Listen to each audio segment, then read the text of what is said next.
It's time for the Steve and Kyle podcast. With Kyle. I like shrimp. Popcorn gravy. Yeah, exactly. Coconut. Of course, the main two shrimps. Right. And then the third, and not as often, teriyaki. Yeah. I do shrimp, tuna fish, bumblebee, preferably. Sure. Maybe chicken of the sea. Yeah. And Steve. Oh, video.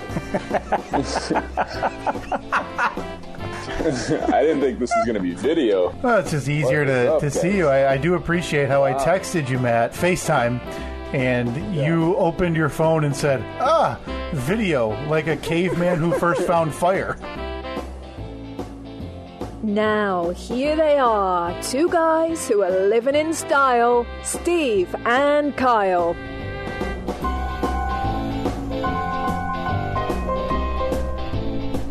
Thank you, Mel. Whoa.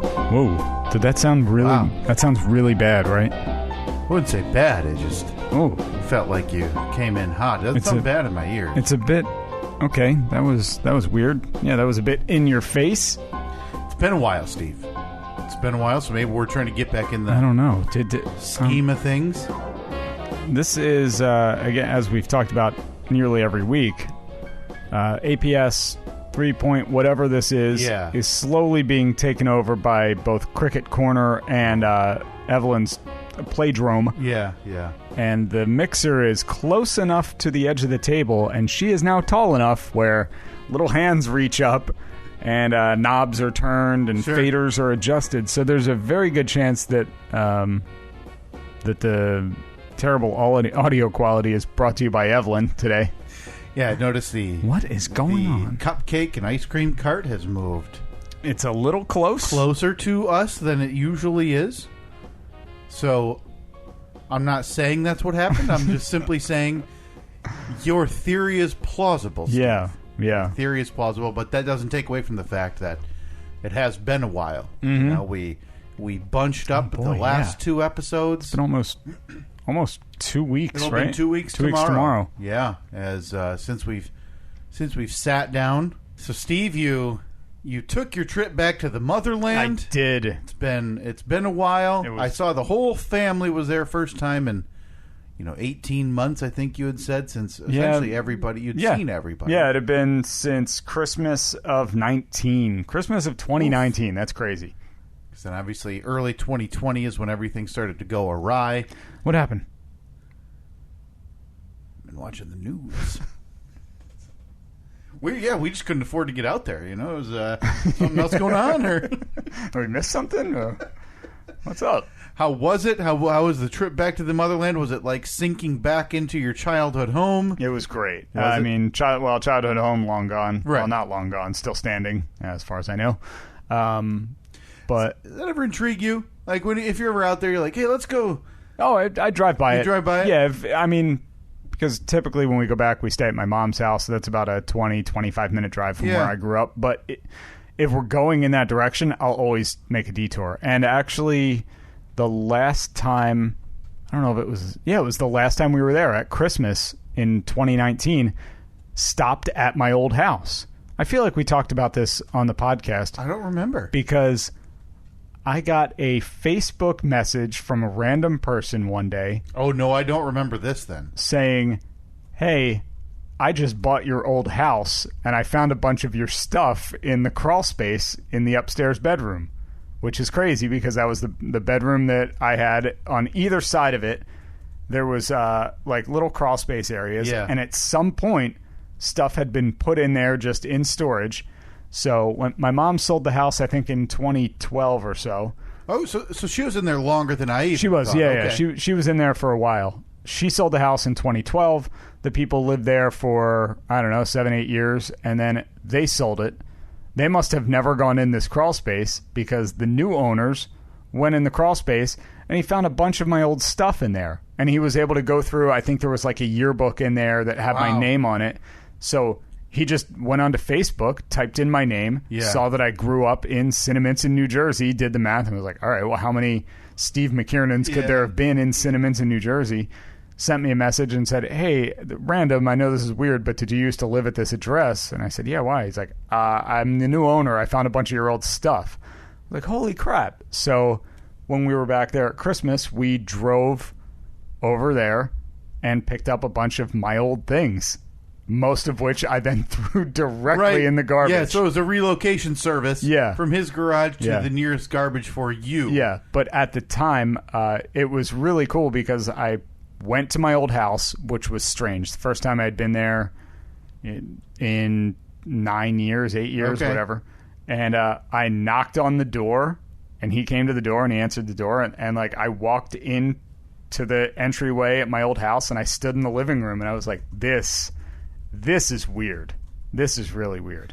Did you look around with a judgmental eye, be like, well, yeah, with that color in the living room? Looks like that floor needs a bit of sanding. I'm not really sure what you're doing there. That fans for a medium-sized room. This is definitely a large room. I don't know if you're just trying to cool a corner. But.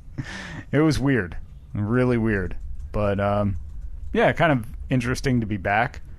But going back last week was... Yes. It was amazing. It was so much fun. My family hadn't seen, other than my mom, and on FaceTime. Yeah.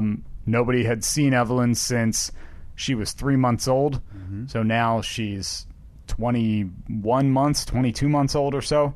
And so I was a little nervous because she has a lot of she has a lot of cousins. Sure. Because we have a bunch of nephews and a niece. And so we were interested to see how the interaction was going to go because, like, they were super excited to see her, but she's a little kid, so she's obviously nervous of everything. And it was awesome. She, like, within 10 minutes, completely warmed up, was playing with everybody, and it was awesome. Just took a little time is all? Yeah, a little bit. Bit. You were out there for how long? It was 4 or 5 days? Yeah, we were there from Sunday to Thursday. Do you hit a point, Steve? And I think everybody does. Well, probably not me because I don't participate in these large family long-form functions. Of course not.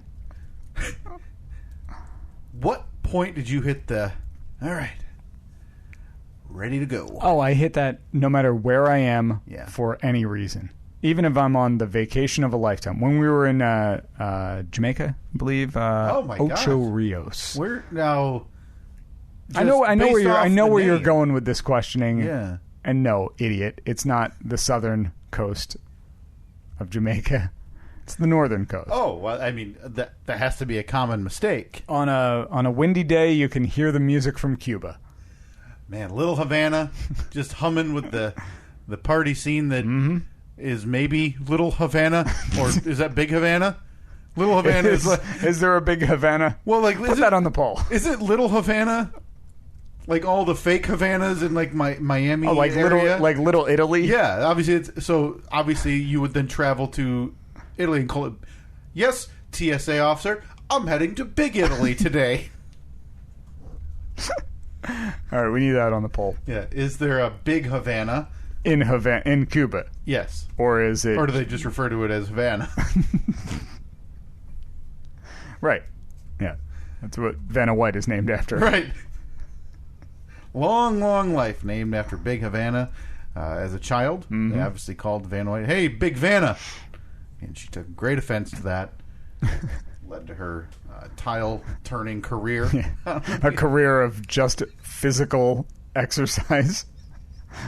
Of minimal effort. Oh, boy. Is it the time of year yet where we hear, like, Vanna White has walked 50 billion miles. Oh, that's to the moon and back. You know how I get more aggravated because it's a fun fact that has turned so sour in my mind. Yeah. And it's sports related, but the Bobby Bonilla Day. Oh, yeah. Yeah, for the Mets. And people tweet about that. Like, there's this many major leaguers who make less than Bobby Bonilla. Like, yeah, well, that's more of a sign of inequality among how we're paying our young baseball players, but that's neither here nor there. Don't let that get in the way of your fun fact regarding a retired player who needed a settlement for financial issues regarding a team. That is an amazing story, though. Oh, it's fantastic to hear. Maybe we'll have a Bobby Bonilla episode.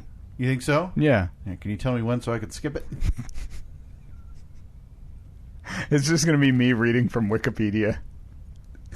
And me. Bobby Bonilla was born February 4th, 1958. Wow, Steve, like 60 years ago. I just keep stepping back as you read through his life story.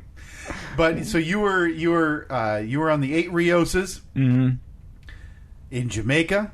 Yeah, and you still had that on your honeymoon. Even then, on my honeymoon, I still not really a lot at the beginning, but those last like 2 full days, and my mind is already starting to churning. Like, all right, well, tomorrow night before we go to bed, I gotta pack up this bag, and I gotta remember this has to go in the bottom of the bag because I don't need to get to that until we get home. It's just that I don't know. I can never just completely unwind and relax. It's so difficult because, and I'm the exact same way. It could be a 4-day vacation, 3 days, and it's usually always the day before that I am nearly 100% ready to go home. I have my plan.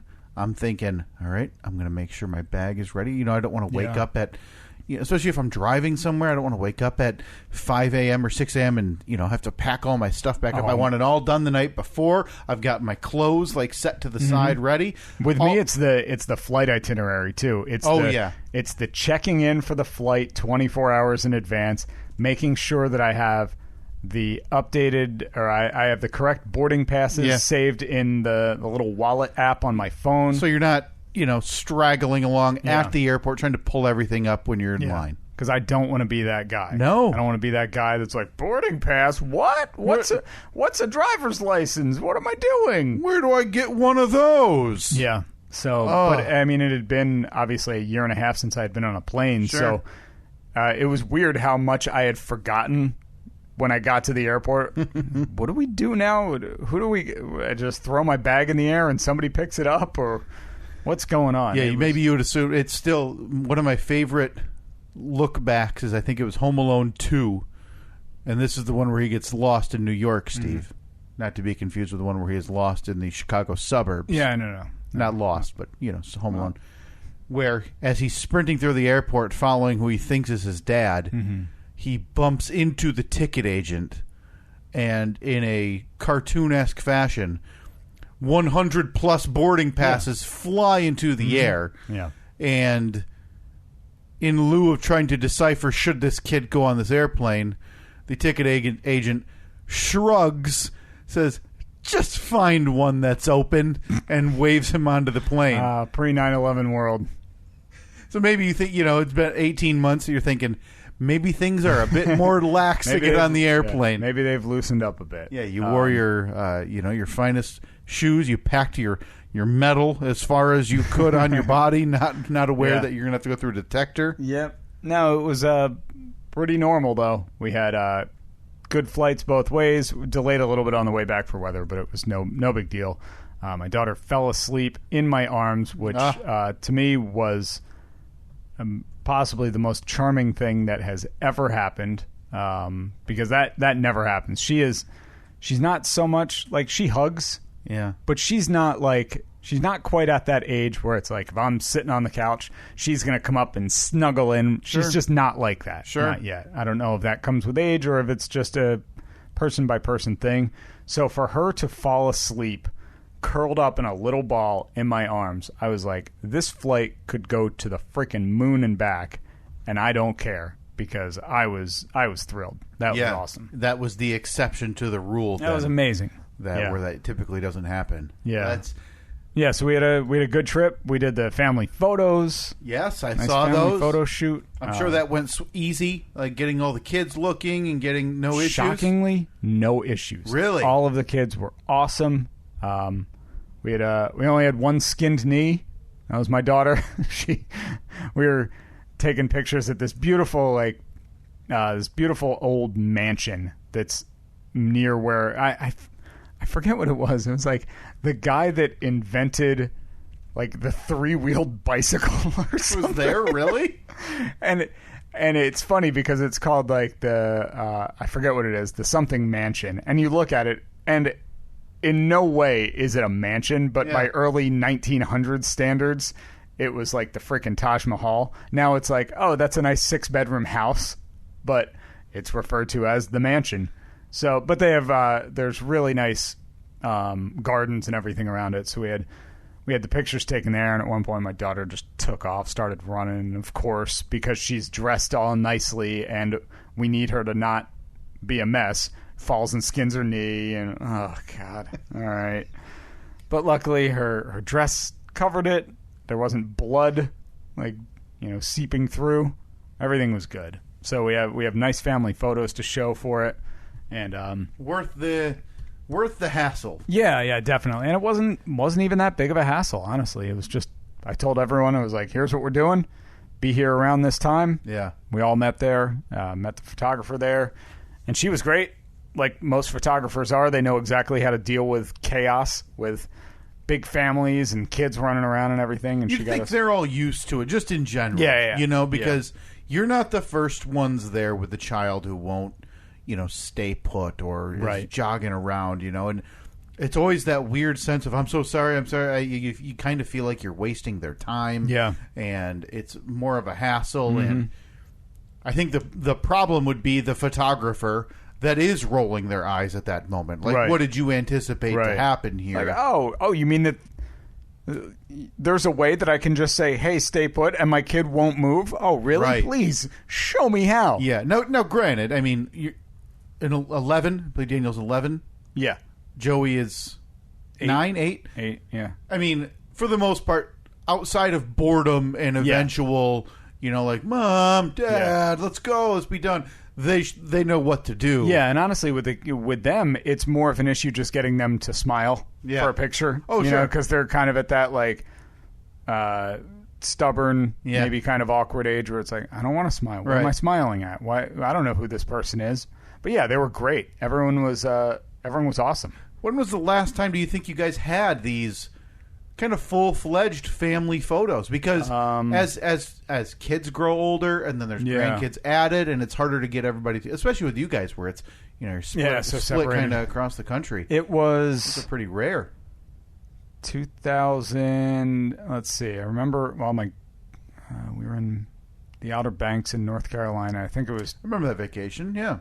I think it was 2012. Okay. 2013. So we've added a bunch of kids since then. Unfortunately, lost my grandmother. Sure. But yeah, that was, so it had been 8 or 9 years. Oh, your mom had to be in her glory, though.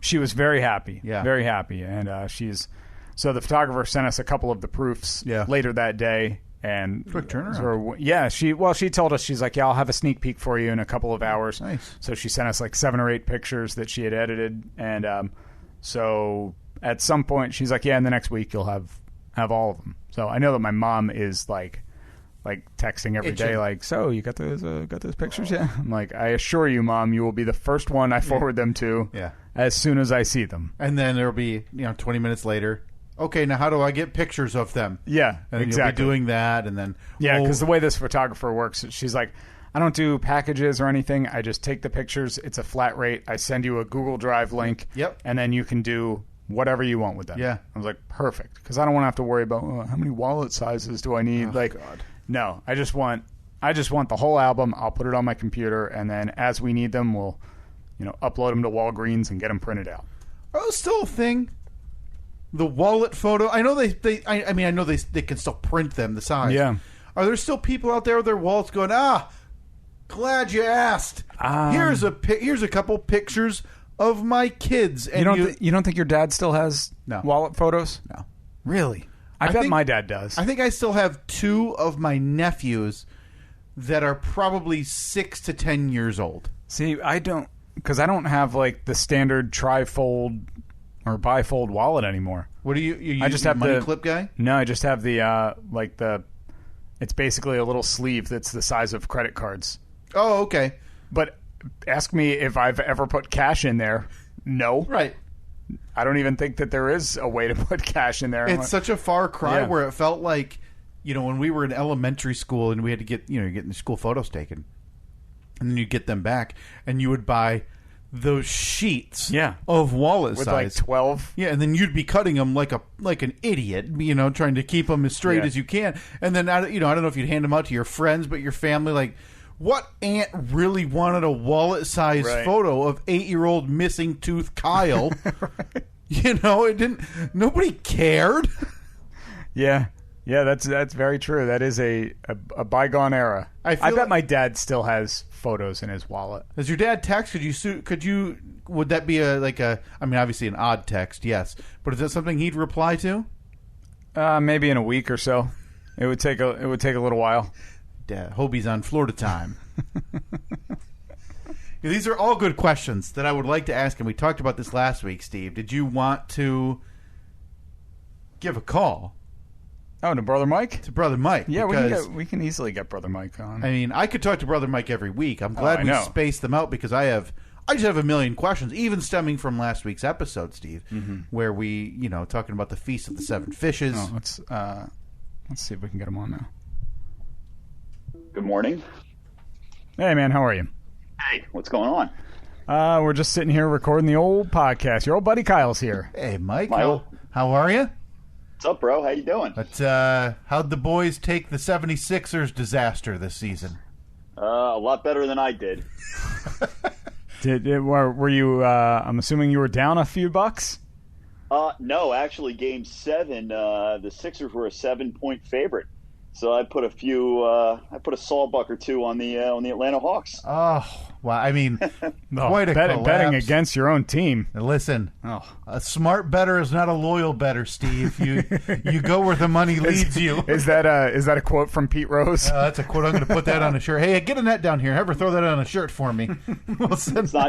It's not gambling. It's winning. Yes, that's right. That's right. Now, Mike, we were just talking about the family vacation. Everybody was there. First time in a couple of years. Yes. Steve agreed, and I'm the same way. You were there for about 4 days.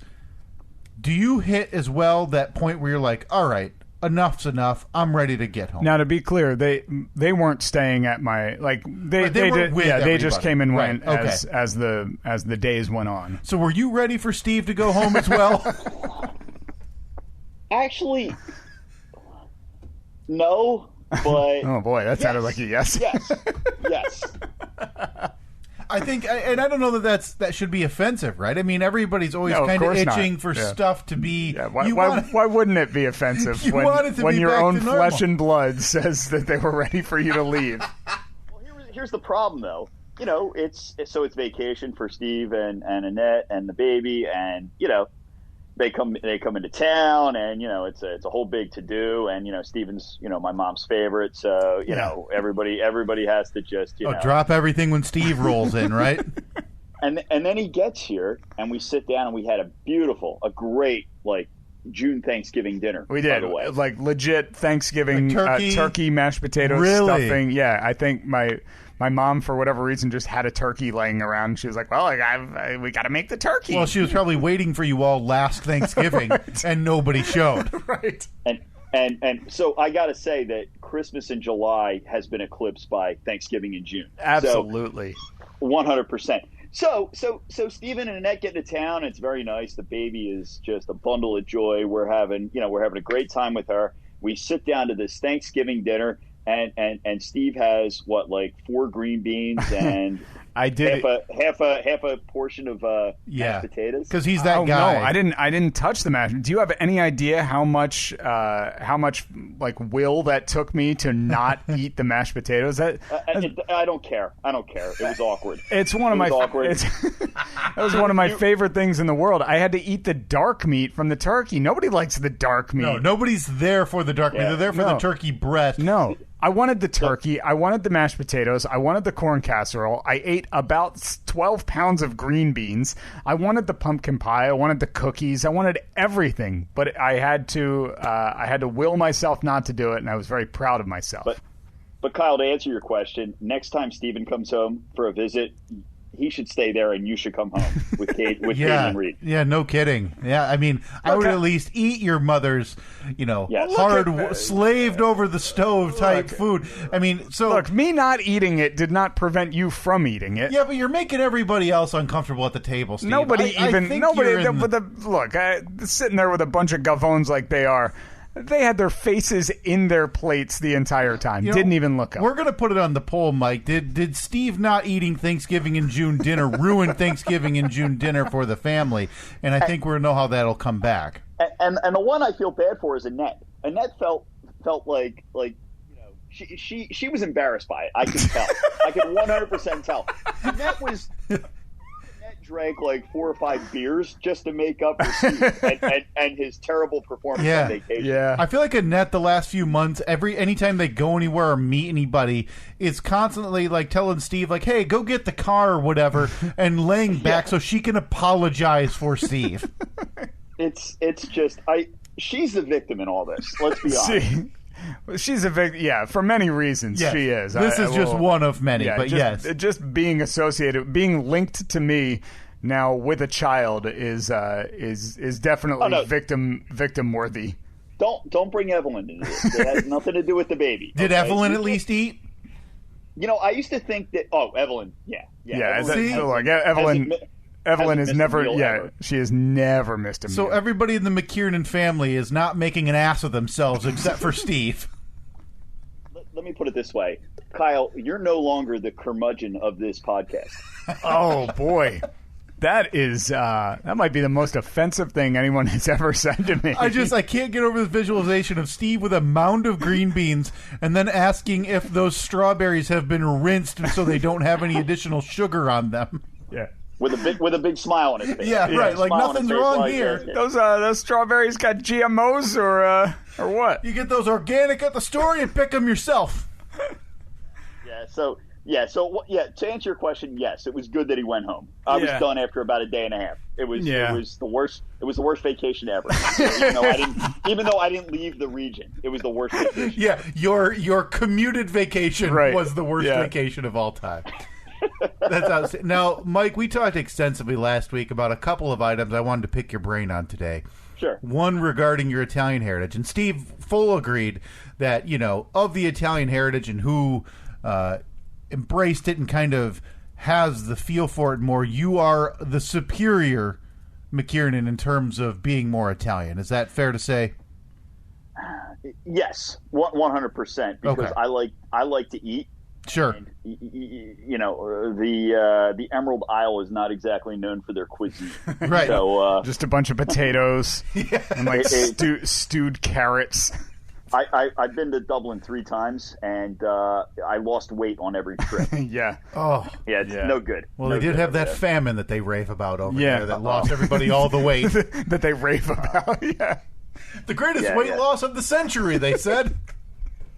It's no good over there. Lose your entire body weight because you're dead. So, but in terms of, your heritage, has, traveling back to Italy to explore your ancestry at all, is that something that intrigues you? Because Steve couldn't have cared less. Hey, come on. That is not at all what I said. I would love to go back. I believe you asked me that question worded exactly like that, and I said I would love to go. I mean, there's no way we could possibly find that out. I've been to Italy before. I've been there. I mean, I wasn't really exploring heritage, but I've been there. That was what, 2003 that we took, or that they took Grandmom there? Yeah. And I didn't go on that trip, and neither did you, and I regret it. I 100% regret it. Yeah, I regret it. I regret it, but I also wasn't able to, because that would have been 2003 was my first year in the workforce, so it wasn't exactly prime time to be like, hey boss, take 2 weeks. Could I get 2 weeks off? Yeah, like you just started 3 weeks ago. Going to the motherland. Yeah. Yeah, I definitely regret it. I should have done it. I was, I wasn't that established in my career at that point. Who cares? You just. You gotta, you put your family first in those situations. Right. So, lessons learned at this point. But, I definitely, because of the food aspect of it, I have a slight lean to the Italian side. Definitely. Is this something you've researched? Like in terms of, your lineage in terms of Italian. Like, hey, when did they come over? Because Steve said it was not that many generations ago that the Italian side of your family came over to the U.S. What was it? It was our great-grandmother, great-grandparents? Our great-grandparents. They would have been the first generation here. Generation. Yes, yes. And go ahead. Steve, you mentioned that there was one of your relatives still is aware of family. Oh, yeah. Because, in Italy. Yeah, because in 2003 when they went over there, by the way, on the podcast last week, I was like, I don't know, it was maybe 10 years ago that they went over there. Yeah. It was, my sister reminded me, no, it was like almost 20 years ago because it was 2003. Yeah. Because they actually stayed with distant relatives over there. I think like my grandmother's cousins or something like that. I'm not sure exactly what cousin Alfonso. Oh yes, cousin. That's right. Because my uncle had gotten in touch with cousin Alfonso. Cousin Alfonso got hit up for the reservations and for the the whole fam's coming over. Clear a few beds.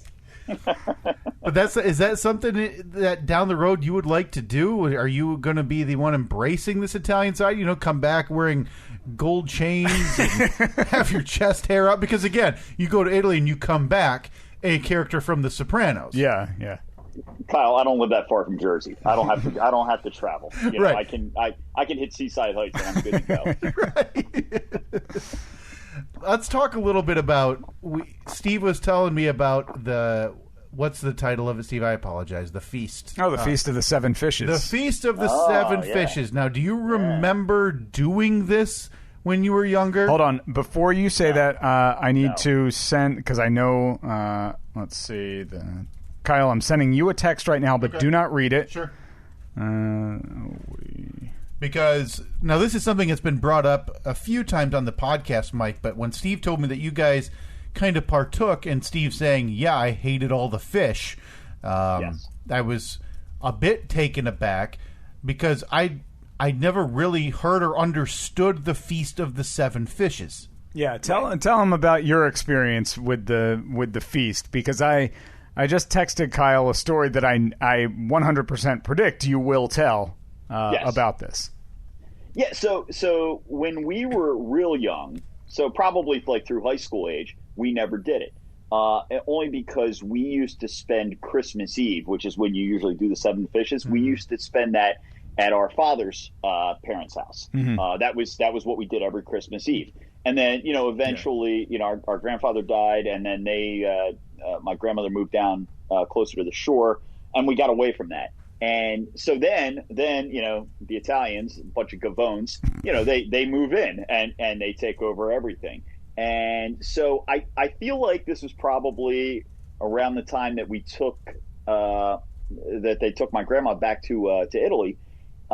We decided to do the seven fishes. And, Steve, because he's a curmudgeon and because he won't try anything new, even then, decided not to partake because he didn't like any seafood at all. I wasn't thrilled about the menu options. Let's just say you were aware that you were essentially going to a seafood restaurant, full well knowing I don't like any seafood. Right. This was in our dining room. Yeah. Cinnamon. Yeah. It was. At this point, Kyle, one of the seven fish is a tuna melt. Just to appease Steven. Yeah, exactly. And even then, I was like, one day out of the year he can't conform. Whether it's Feast of the Seven Fishes or Thanksgiving in June. No. Yeah, absolutely not. Yeah, exactly. It all ties together here. Yeah, it all ties together. The nerve of me to buck the tradition of Thanksgiving in June. Oh. But Kyle, the best part about it was we just made fun of him the whole time. Laughed at him. We laughed at him. Poor Steve sitting there asking for like any steamed asparagus. Kyle, if you could read the text now with my prediction of what I sent to you 2 minutes ago. Yeah. Okay, so Steve texted me with his prediction of the time we did the feast and everyone just laughed at me because I don't like fish. Yes. Yeah, and in recent years, I'm still not a huge seafood person, but I've come around a bit. I'll do crab and different kinds of sushi with raw fish and stuff like that. But it's still salmon. Recently, I've discovered a love actually having that for dinner tonight. But you weren't like of the seven fishes. Which, dude, do you remember what they were? Yeah, Mike? one of them was what is the one where it's just octopus? It's just like raw octopus. Octopus was at a restaurant the one year. I remember, but it still had like the little suction cups on the tentacles. Oh God. Yeah. It's pretty liberal, I believe, now in terms of what you can actually eat. So like fried shrimp, which is not something the Italians would probably advocate for, is acceptable the way I understand it. My personal favorite is the bacala salad. Oh God! Just the way that made the house smell. I can still smell it. Oh, terrible. That'll take wallpaper off. Boy, that sounds appetizing. It's so good. Not good for your sodium count, but it is so good. Ugh. No. But at no point did they need to go to a different restaurant to get Steve a McChicken or a McFish. Yeah, chicken fingers and fries. Well, I do remember though the one time that we did it at Aunt Rita and Uncle Bill's, they had swordfish, and that was that was excellent. I remember having that and being like trying a little bite of it and then being like, "Whoa, this is good." That was excellent because it's like it's not it's not super fishy. Okay, it was just it was just like a nice light taste. It was really good. Yeah. Grandpa didn't go for that. I remember that. Yeah. No, we already know, Mike, that Steve is definitely not going to continue any of these traditions, and as you said, he doesn't like fish. Not a chance. Is the Feast of the Seven Fishes something that you have considered bringing back or doing for your family? So we always do Christmas Eve at my house, and there's a lot of kids, so it's really hard to have like a formal Seven Fishes event now. So we'll do like a modified where. So your kids get the pass on not wanting fish, but when I was a kid, I don't get a pass. No, one of my kids is a very picky eater. The other one, not so much. But we'll do like bacala salad. We'll do like shrimp. It's more of like a smorgasbord type. So now let's just kind of find 7 fishes and throw and have them. Well, like I said, it's pretty liberal. Yeah. You can, it's about right now because the kids are little. It's more about just sort of satisfying the larger mandate to keep them fed and get them in bed early. Yeah. But as we get older, I definitely want to do a little bit more of a formalized menu. Go get that octopus with the suction cups attached to it. Yeah, but if you're going to do it, you got to be 100% in. You have to catch them yourself. So you got to go on a fishing expedition the week before to catch everything. Well, I'll do it that way if for the next time you come home for Christmas Eve, which will probably be in about 5 years after the podcast. Oh God, maybe. But don't tell Steve in advance. Like just say I've got the Christmas Eve dinner. Yeah. Everybody be here. Steve's going to show up with a napkin tucked into his shirt, waiting for those strawberries and asparagus, and you're going to dump a plate of cod on it in front of him. No, I'm going to have a T-shirt on that says fish with like the line circle and line through it. Oh man. Yeah. Now, Mike, I could talk to you forever. I have millions of questions and stuff. One that I'd been thinking about for a while before we let you go. Now you work in finance. You're not dumb. You understand numbers. You understand accounting. So what was your initial reaction when years and years ago your brother Steve decided to go purchase a darn near brand new jet ski? It was darn new. No, it was. I bought it off the showroom floor. I walked in. I said, "How much?" And they said, "This much." And I said, "Sounds good. Sign me up for 26% APR." I'm so curious about your reaction, being 1, the older brother, 2, somebody who understands numbers, 3, somebody who understands where he lived and it being on land. What was your reaction? I don't remember having any reaction whatsoever.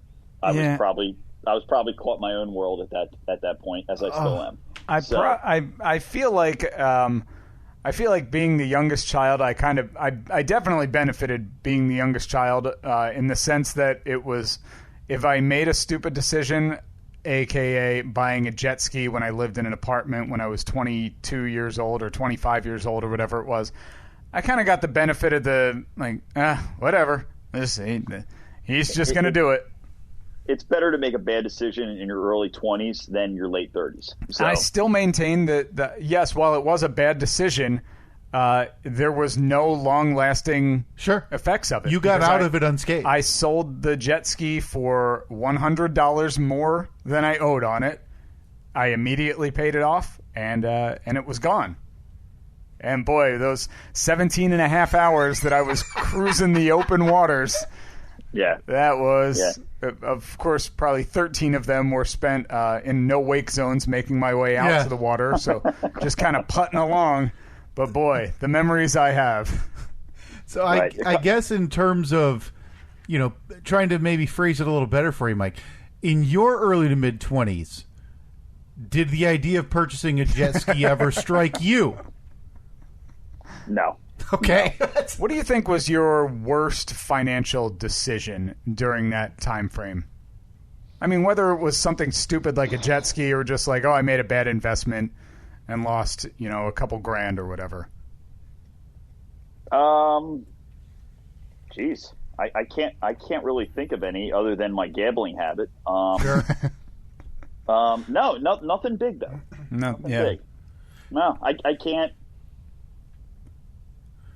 Yeah, I don't know. What would you say? What would you say about a mid-30s man buying his favorite picture book from when he was a child, but having it encased in plastic so he can't even flip through it, and for about, I don't know, hypothetically $700 or so. Yeah. So we're talking collectibles now. That is sure, Mike. That is what people call them if they're not being condescending dicks. Well, it depends. Can it increase in value, or will it increase in value? I mean, hypothetically, yes. In theory, yes. Yes. I'm okay with that. I'm fine with that. I'm on board. I'm on board. I'm glad Steve brought that up because I have another hypothetical. I wonder what this one is. And this would be, let's say someone wanted to buy their favorite vroom vroom from when they were a kid. That, they have a wife and maybe a child.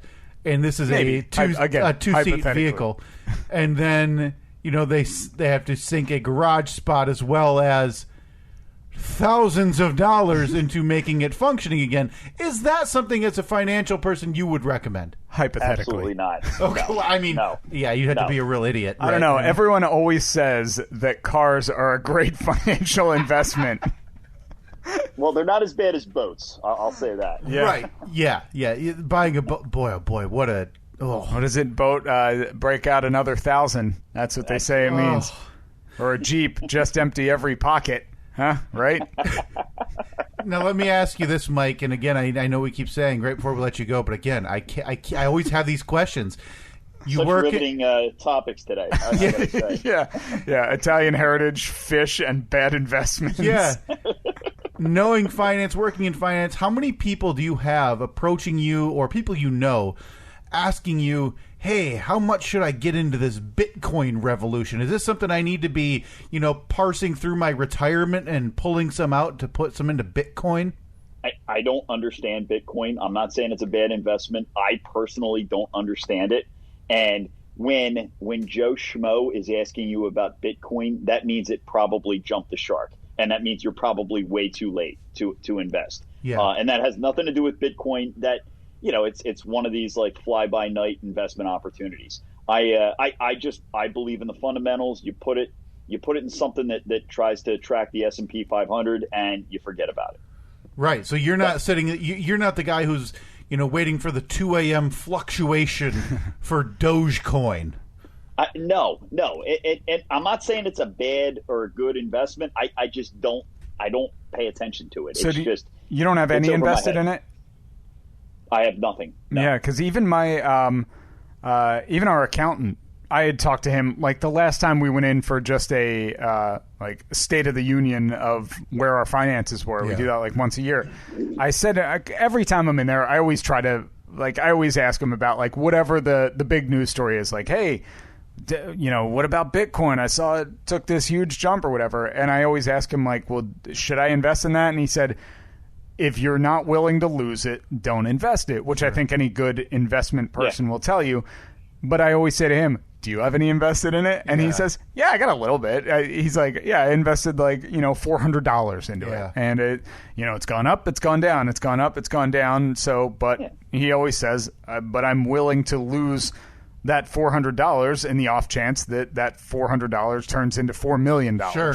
So a couple percent of your portfolio, no big deal. Yeah, it's you're not going to miss it at the end. I personally only invest in things that I understand, and I don't understand. So it just kills me when I see the story of the guy that it was like 12 years ago or something. He paid. It was the first Bitcoin transaction ever. Yes, he paid. I think 10,000 Bitcoin for 2 pizzas. And if he still had that money now, it would be worth like $350 million or something like that. And every year the anniversary of that comes up, and they interview the poor sap, and he's like, "Nope, no regrets." Oh, okay, sure. It was really good dominoes.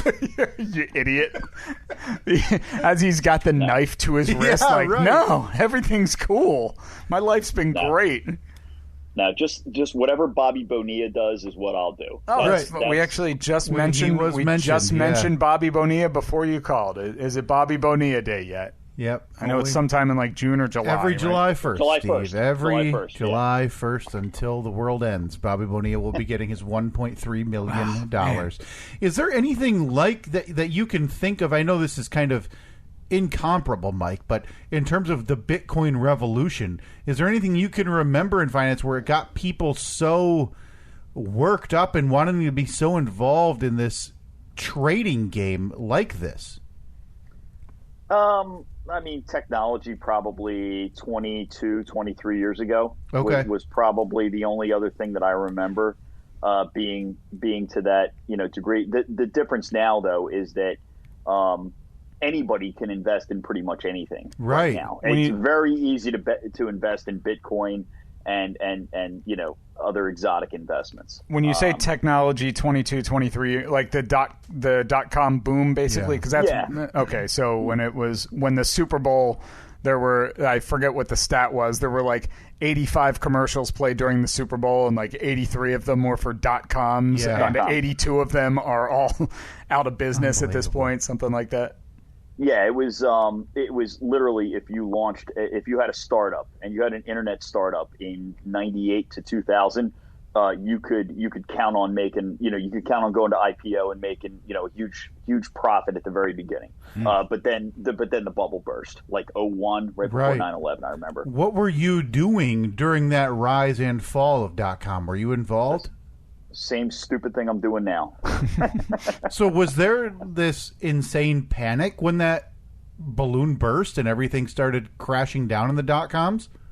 I think it depended on your age. So at the time, like 01, I was 23. So I looked at it as a good buying opportunity, and I didn't have that much money invested at that point. Right. So who cared? My $3,000 portfolio went to $2,200. Who cares? But the older people, definitely lost their minds at that point. Yeah, because they forgot about the fundamentals. They just put all their money in these high risk .coms, and they got killed. Or a lot of those people did. Which is why if you stick to the fundamentals, like right now, and only put a small portion of your net worth in something like that, you're not going to get killed. You're not going to get killed at the end of the day. So it's still crazy to think about because the .coms haven't died, Steve. Yeah. .coms have only gotten bigger. So what happened in 2001 that made, all of these websites go belly up so fast? It's still a fascinating time in what was going on in sales. Well, the lousy ones went belly up. The good ones hung around, like your Amazons. Your Amazons hung around. Yeah, they've done okay. Yeah, they're still holding on. Well, you heard it here first. Folks, the best bet is to only invest what you can afford to lose, and also bet against the Philadelphia 76ers. Always. The two guarantees in sports that you can lock up. And you know what? You tell those kids, I'm coming for them. Those Pistons aren't messing around anymore. We'll see them next year. All right. Well, appreciate the time. It was a little too much time, I think, after seeing you so many times throughout the last week. Yeah, I know. I know. Yeah, possibly, way too many times. Yeah, maybe we'll see you at Christmas, but I don't know about that. Yeah, probably not. Mike, I look forward to seeing you next year. We're planning. I have every intention of trying to meet up with you and your lovely bride. Hopefully, we can get out to a Boss show next year at some point. 100%. Yeah, that seemed either Detroit or Chicago. We were talking. Yeah, we were talking about that in the last week or so. How we're gonna have to plan that. I didn't know Steve was involved. Well, I mean, I'm just part of the planning process. Look, if you decide to involve me or not, please let me know. I'm super excited to see Springsteen at Wrigley, and Steve goes up and orders a water and like a hot dog with no bun. No, it'll be a hot dog with no hot dog. Right. Do you just have the casing that I can chew on? You got a gluten-free bun? And the group walks away embarrassed. All right, Mike. We'll talk to you soon. All right, guys. Have a good one. See ya. Feast of the Seven Fishes. Yeah. I mean, dude, it was mind-blowing to me as a young child. Well, probably not young, but maybe late teens. How my family just sat there, like forks in both hands, shoveling food into their mouth, and then only putting a fork down to point at me and laugh and say, ha, ha, ha, he doesn't like what we're eating. And I just remember thinking, like, why is this funny? Yeah. It's just something I don't like. It's like in your mind, and I don't know how I've gotten now 2 Home Alone references in one episode. That's right. We have 2 Bobby Bonilla references in one episode. But in Home Alone, where Kevin, makes a scene and spills milk or throws a pop or whatever, and everybody in the house is silent and is staring, and the camera is Kevin, and it's everybody. That's your memory of that feast, but everybody's like pointing at you. I'd rather have them be disappointed in me than laughing at me. Like you're nearing the point where your memory of the Feast of the Seven Fishes needs to be brought up in therapy. Oh my God! Because of the way you were treated. If you bring that up among like with any family member of mine in the vicinity, they still laugh at me for it. Oh, that's so fantastic! It's amazing. No, I mean, now that I'm 40 years old, in my late 30s, I've gotten past it. It's been a difficult trip, but I've gotten past it. Now, Steve, before we get out of here, we have a couple of weeks of polls that we should recap. I believe we're 3 weeks back. I don't know if we want to do those. I don't know if you've got... let's give it a shot. Time to see how wrong everyone else is. It's poll recap time. Find the polls at Steve and Kyle on Twitter.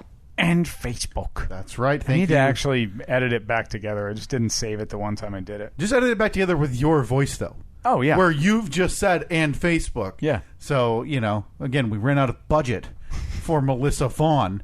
So, those last 2 words, we had to go to our backup voiceover, Steve. It is Monday, July 5th, 2021, the year of our Lord, the Steve and Kyle podcast. Back to you, Kyle. Thank you, Steve. Back to June 12th for these polls, I believe. Okay. Now tell me, but please stop me if these seem familiar. Let me know so I can bump forward a week. If a space mission fails, do they have to jettison themselves into the sun? Absolutely. Yeah, that is something that happens. 73% of the audience said yes. Is Steve a globetrotter? Our killjoy audience. Well, no, technically, no, they don't. There's always one though, so stay tuned. Well, I haven't peeked at these in advance. I'm sure we'll get to it. Stay tuned. We'll get somewhere where our audience gets super serious and decides no more laughing. This is where comedy dies. The Steve and Kyle podcast. Yeah. This is where comedy dies. Philip, you could get that on a shirt. That'd be fantastic. And then, again, I believe there is already an incarnation of Steve as the Reaper on some of our merch, so that would almost be perfect. Maybe just a black shrouded... How was I the Reaper? Well, if you know Steve, you die. I believe there's a piece of merch related to Jack why? Dying. No. That'll further down the... Yeah, no, it all tracks. Yeah, okay. I mean, if you say it, it must be true. Is Steve a globetrotter? I believe this is when I routinely accuse you of moving by the month. And then after a bit of math, realize that in the time that we've known each other, I've moved one more time than you. It was like 3 to 4. It was one. 59% of the audience said no, Steve. You are not a globetrotter. Good audience. Thank you. Smartest audience ever. Would Annette be the one to physically evict Steve's tenants? That's when we're talking about you buying property. Yeah. Being a slumlord. Everybody knows how this is going to play out. 93% of the audience, Steve, said yes. She's the hammer. There's no question that you would be the one like blubbering because, middle-aged woman can't make ends meet, and that would be, again, throwing backpacks of belongings over the ledge. Yep, sorry. What type of person are you? Fix it yourself or handyman were the options. 67% of the audience said fix it yourself. That's surprising. I couldn't agree with those people less. Just call someone, cut a check, be done with it. Mm-hmm. Sorry, as I'm scrolling up, trying to find. Well, why would that work?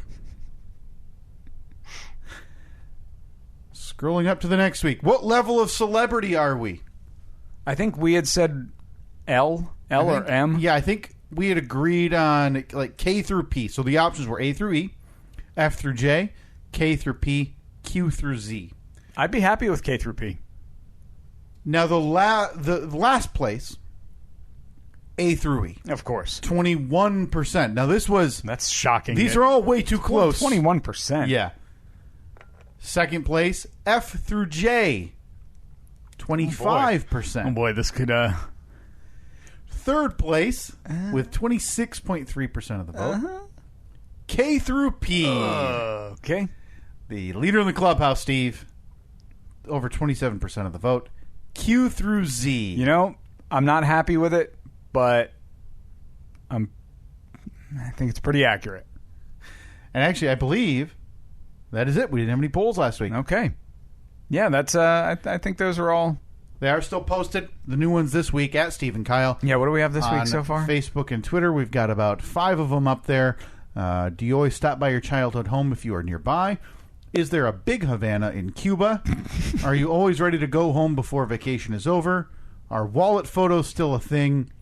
Did Steve not eating June Thanksgiving dinner ruin June Thanksgiving dinner for everyone else? Those are on Facebook. I did what I could. I needed the willpower and let the ends justify the means. That's right. This is the first time I've ever gone on vacation and lost weight. I came back about a pound lighter than I left. And listen, all that happened was your family hated you for it. Yeah.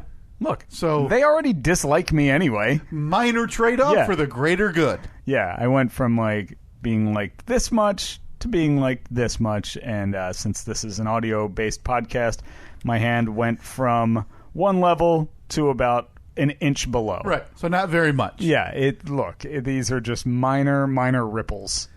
Now, we do have a few minutes that I'd like to ask you something, Steve, because you mentioned this to me offhand, very off the cuff when I was leaving your house 2 or 3 weeks ago after recording. And it's one of my favorite sagas that I like to have brought up. So when you told me as I was departing, hey, don't forget, I need to tell you why I was the trash of the cul-de-sac. Oh, boy. Last week. For 3 days, I was the trash of the cul-de-sac. Now, and then, in an amazing update, it happened again. Oh, no. The exact same thing this week. Now, we've talked about this, that I have assumed that the neighborhood looks at you as already the trash based on how much literal trash you'd had for when you moved in, taking fence out, doing this. You had car parts on the side of the house, it felt like. I think you had furniture in the front lawn for a while. You were on the roof in Crocs and a college sweatshirt putting in your antenna on a Sunday. Yeah, hooking up my hot box so I could get free HBO. You, for the first year, your grass was like frosted tip-colored blonde hair. Things were rough for a little while, I'll give you that. We did have a minor malfunction with the sprinklers that caused all the grass to die, and the malfunction was me not turning them on. But I think that some of that is fair, some of that's unfair. I didn't have trash. I would have, from time to time, I would when I was disassembling some of the structures that the previous owners had erected here. Yeah. I would have stuff stacked up on the side of the garage until Rec would show up in his Lincoln Town car and haul it all away. Again, about how many feet of that vinyl fencing did you take out?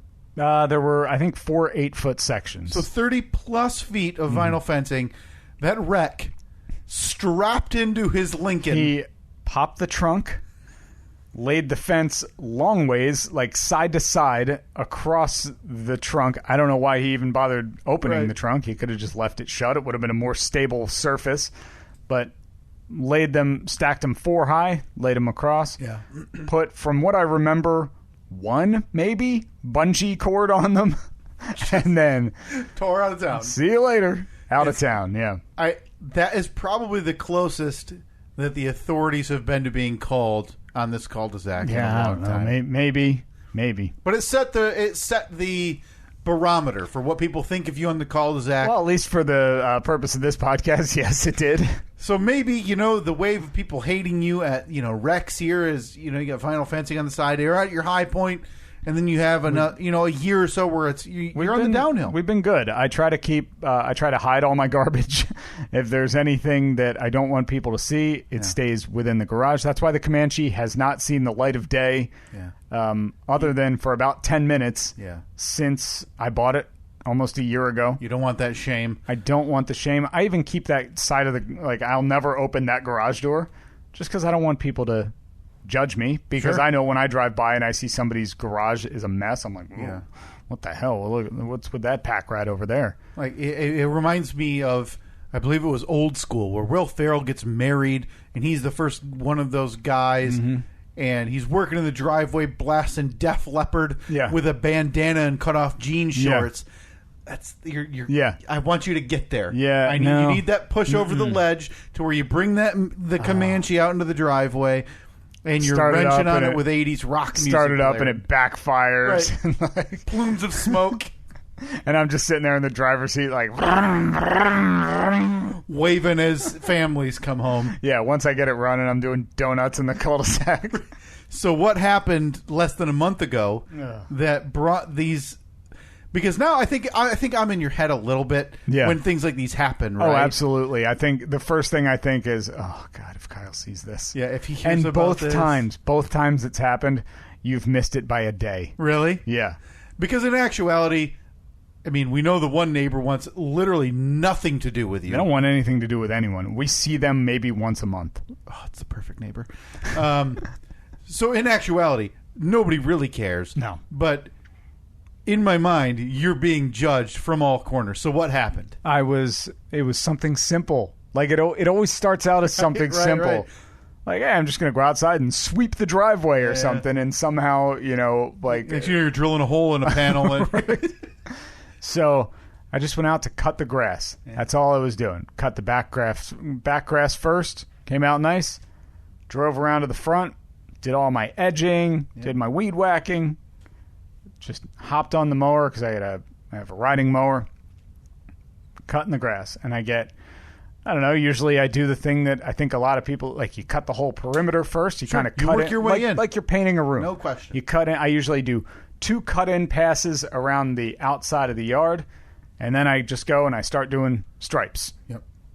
From the street up to the house. Mm-hmm. I don't go side to side. I think those people are idiots. That's right. If you go horizontally, you're irredeemable. You're an idiot. You don't see anything. You don't see the pattern. Where do you land on the diagonal? Oh boy, I love it. You like a diagonal? I'm not brave enough to try it though. I'll post that on the poll as well. Which way do you cut your lawn? Vertically, horizontally, or diagonally? Yeah. This says a lot about people. Because me, I'm a horizontal man. But this is after... You're brave. Well, actually, you know what? I shouldn't even say horizontal, Steve. Now that you mention it, that perimeter, I essentially mow a box. Oh, so you just start on the I keep doing mostly squares, but then after a while I'll do vertical for a few and then make the rectangle smaller. So there's no rhyme or reason, and it probably looks crappier than if I just did it one direction. I like the people that do vertical one week and then horizontal the next week. That you're supposed to. And then it looks like a golf course. Yeah, you're supposed to because of the way the grass lays. You want to cut the grass opposite direction. Otherwise, it gets so flattened that direction, it doesn't cut as well. I just don't care. Interesting. But we digress. All I wanted. Not interesting. I don't know why. Like, in my mind, I thought that was. Nobody in the audience cares about that. I don't know. There's at least one. I'll put that on the bowl. Did you care about our lawn mowing conversation? So all I wanted to do was get the grass knocked out. Now, normally I try to cut my grass every Monday or Tuesday. Mm-hmm. I don't like wasting a weekend doing yard work. Well, and as you know, as we talked about, Sundays around here, you're not supposed to do anything. That is the Lord's Day. That's right. So I try to do it Monday or Tuesday, preferably while Evelyn's taking a nap. She takes like a 2.5 hour nap. I can usually cut my grass in an hour and 15 minutes, hour and a half. That's everything. Trimming, the cutting, leaf blowing, done. So I got the back done. I'm on a good pace. Evelyn's down for a nap. I got the monitor in my pocket. I keep pulling it out every couple minutes to make sure. Yeah. So I get like the first probably 5 passes done on the front lawn, which is about half of the yard. Sure. And then the mower is like, oh no, oh no. So I just think, it's out of gas. Gas, yeah. That sounds kind of weird though. Normally it just dies. It'll sputter once and then cut off, but it didn't. And I looked down at my fuel gauge. I still got like a quarter or 3/8 of a tank. I was like, oh, that's weird. Pop the cap off the gas tank, thinking maybe the gas gauge broke or whatever. No, there's still plenty of gas in there. It just died, and I could not for the life of me get this thing restarted. So for 3 days, I had a half mowed front lawn, and like I said, the first thing I thought about was, oh God, I need to get this done before Kyle sees it. Was it after like a long duration? So was it noticeable? It was noticeable. Now, the grass hadn't gotten super long, because personally, I like it when the grass is a little bit taller, as long as it's nice and even. Yep, I started mowing mine a little bit higher this year. Here we go, right back into It's like this. a little luscious on your feet. It is nice. It's beautiful. Yeah, it's like the rough at a nice golf course. Yeah. Oh, yeah. Oh, that dark green. Or when the wind blows, you actually see it. Yeah, you see it. I mean, I look a good taller. What could be better? Right. I mean, yeah, the fairway looks nice, but a nicely kept rough. Oh, beautiful. So for 3 days, I was the garbage of the cul-de-sac because I had the half-mowed front lawn. Finally, neighbor Justin across the street, he texted me. Well, he was embarrassed enough for you. He just, I think I had seen him out front, and he was like, so what's going on? So you are so it is mentioned, like among circles, not including you. Probably. They're still talking about the antenna. Yeah. From 3 or 4 years ago. Well, luckily they didn't live here yet, so that was before their time. Right. So he took pity on me. He had just gotten a brand new electric mower earlier this year, and he said, I haven't gotten rid of my old one yet. You want to use that, or you can use the electric one? I was like, I'm not going to take away your new mower, but if you would let me borrow your old mower for 1 hour, I would greatly appreciate it. So yeah. Brought it over to me. He said, no rush. Keep it as long as you need it. It still is out in my shed to this day because 3 days ago, the exact same thing happened again. The mower went bad, it seems. So I have now replaced the carburetor, the fuel pump, the fuel filter, the spark plug, and removed the body off of the actual frame of the mower, took the gas tank out, and flushed it out because it had just sludge in the bottom of it. And you rebuilt a lawnmower. And the last thing I replaced is the lawnmower itself because I sold it to a man last night. And once we're done recording, heading right to the store to buy. I'm downsizing to a push mower, downsizing even more to a push electric mower. Now, did you, when you sold this one, the lemon, did you... Disagree. The thing has never run better at this point because I've replaced the entire fuel system on it. Did the guy know? Like, did he look at you and go, hey, oh yeah, I know what's wrong with it, and would be able to fix it? Because at this point, it's running fine. And it was full disclosure in my post on Facebook Marketplace. I said, here's the issue I was having. Here's what I replaced. That being, it's running fine now. Yeah. That being said, still being sold as is, and no warranty or whatever. Yeah, no takesy backsies. No takesy backsies on the lemon lawnmower. Yeah, that Steve pawned off on some poor soul who just. Maybe it's like some guy trying to get his business off the ground. No, this is going to be great. It's a big check. I'll be able to fly through the lawns. And you're over here. Yeah. As I'm whistling along with my new electric mower that makes no noise. So, yeah. Wow, just another example. Yeah. So I couldn't believe it when it happened again in the exact same spot. Yeah. And then. Since I had to take the whole mower apart, I had to take the whole body off of it to get the fuel tank out. Terrible design, by the way, John Deere. What are you doing? Mm-hmm. Make it a little bit easier. When I put it all back together, there's like on a riding mower, there's the lever on the one side to adjust your blade height. Mm-hmm. Well, in the whole disassembly reassembly process, that had been adjusted, and it went down a couple of notches, which I didn't notice when I fired it back up and started cutting again. So now I have like 2 stripes right in the middle of the yard that are about 1.5 inches lower. Of course, immediately turned yellow because it's dead. I can't wait. Can't wait till my electric revolution revolution starts. You're so excited to just have a mower that works for a full mow. The best part about that electric mower? Since it has no fluids in it, I can fold it up and store it in the side of my shed or in the side of my garage. Wow. Yeah. Full-fledged hippie. Mm-hmm. Yeah. Before we get out of here. You want to join the electric revolution? Never. I have actually gotten rid of stuff to get gas-powered items. Gas-powered leaf blower. I had an electric leaf blower. You're going the wrong way, man. I hated it so much. I think I threw it away. I actually have a backpack blower. Because of all the trees that we have, there's no chance. Right. An electric blower, it would take me a year to get all the leaves. The amount of leaves that we get is overwhelming. Even if I had 3 backpack blowers, it would be overwhelming. But I have the electric trimmer. Yeah. And I actually have 2 blowers. I have the smaller electric blower that I had from our old house because we didn't really need anything big there. But yeah, that's I actually have a garage blower now. Like, to blow out all the cobwebs and stuff in the garage. That's all I use it for. Give me that sweet, sweet fossil fuel. Just you want a nice gas oil mixture that if you mess it up just a little bit, you just get plumes of blue smoke. When I move, I want some scientist to say there's a hole in the ozone directly above that man's house.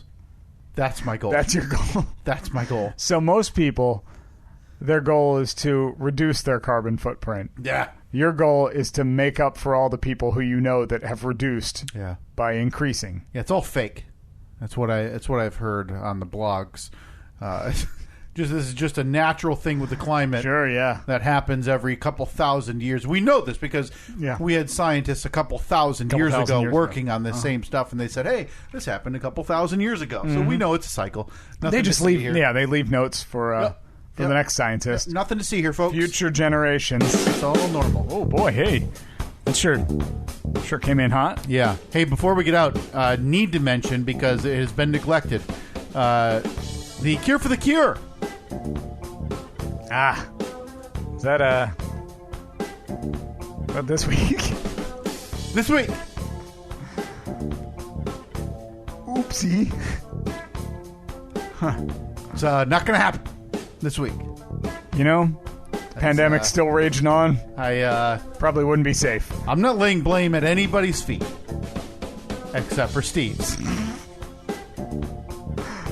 It will happen because, and I want that to be made very clear. People have given us money. That money is not going to be taken. There's still 100. Is it 100?